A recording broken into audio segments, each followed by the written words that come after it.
Cette journée mondiale, célébrée chaque année le 20 mars, est une occasion essentielle pour sensibiliser et donner la priorité à la santé bucco-dentaire. Un élément essentiel du bien-être général, mais souvent négligé, afin de mieux faire comprendre son importance.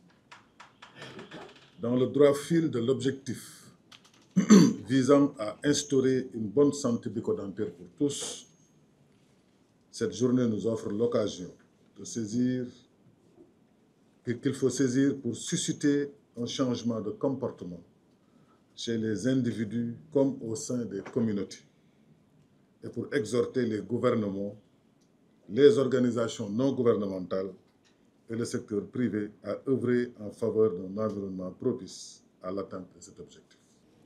La Journée mondiale de la santé bucco-dentaire, qui se célèbre chaque année le 20 mars, offre une occasion précieuse de sensibiliser à la santé bucco-dentaire et de la promouvoir, car la santé bucco-dentaire est un pilier fondamental du bien-être général, trop souvent relégué au second plan. L'édition de cette année ne déroge pas à cette règle. Les affections bucco-dentaires telles que les caries dentaires, les maladies des gencives et les pertes de dents ont touché environ 42% de la population de la région africaine de l'OMS en 2021. La région enregistre aussi le plus grand nombre de cas de NOMA, une affection gangréneuse de la cavité buccale, non contagieuse et à évolution rapide qui touche principalement les jeunes enfants. En l'absence de traitement, le NOMA présente un taux de létalité élevé. Avec le soutien des partenaires, des mesures concrètes ont pu être réalisées, ont pu être prises.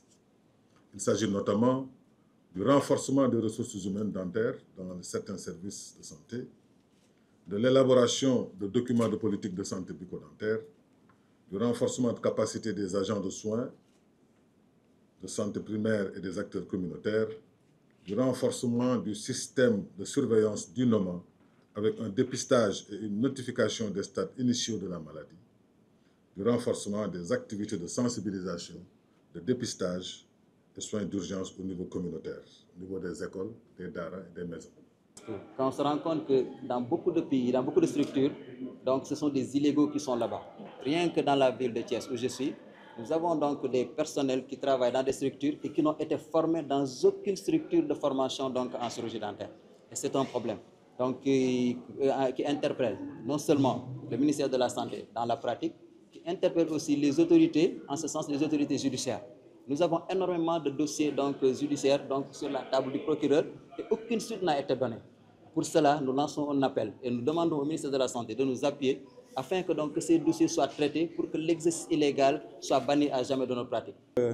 L'objectif de cette rencontre, qui rentre dans le cadre de la célébration de la Journée mondiale de la santé bucco-dentaire, était d'abord de renforcer la communication, de plaidoyer, la sensibilisation, mais surtout de nous permettre, nous, ministère de la Santé, en relation avec tous les autres acteurs de la santé bucco-dentaire, à travers les organisations, l'ordre des chirurgiens, les représentants des partenaires, de faire le point de situation sur la santé bucco-dentaire au Sénégal. Je pense que cette rencontre nous a permis non seulement de mettre le doigt sur les progrès très importants qui sont faits par l'État du Sénégal à travers le ministère de la Santé, mais également nous a permis de mettre le doigt sur les difficultés, sur les contraintes, sur les défis, parmi lesquels, effectivement, on peut citer le financement, la gestion des données, mais surtout la problématique question de l'exercice illégal de la santé bucco-dentaire.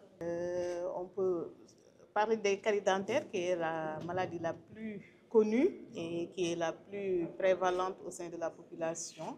Nous avons les maladies parodontales, nous avons les traumatismes de la bouche, nous avons aussi le cancer de la bouche, nous avons les malformations congénitales, mais aussi nous avons le NOMA. Le NOMA qui est une maladie de l'enfant qui était jadis très mal connue, mais qui commence à être connue de la population à travers donc, la communication que nous menons depuis un bon moment et les stratégies de lutte contre la maladie développées par le ministère de la Santé. C'est une maladie qui touche les enfants très vulnérables, donc dans des zones pauvres du pays, et qui entraîne un lourd handicap. Une maladie mortelle aussi qui peut tuer jusqu'à 70% de la cible, mais qui laisse des séquelles chez les survivants. C'est une maladie qui est classée maintenant dans la liste, dans le groupe des maladies tropicales négligées.